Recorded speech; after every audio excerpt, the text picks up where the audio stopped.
One day, a girl named Emma decided to learn a new language. She chose Spanish because she liked how it sounded.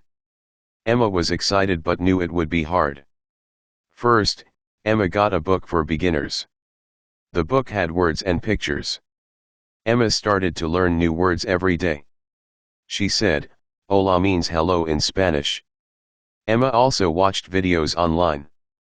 The videos helped her hear how Spanish sounds. She listened and repeated the words. It was fun. Emma practiced Spanish every day. Sometimes, she made mistakes. But she kept trying. She wrote new words in a notebook. Her notebook was full of Spanish words. After a few months, Emma could say many things in Spanish.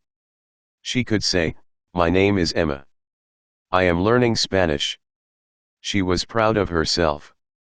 Emma met a friend who spoke Spanish. They talked together. Emma was happy because she could understand and speak a little. Her friend said, "You are doing great." Learning a new language was exciting for Emma. She wanted to learn more and maybe visit a country where people speak Spanish. Emma was happy she started to learn a new language. Why did Emma decide to learn a new language? How did Emma practice her new language? What did Emma's friend say about her progress in the new language?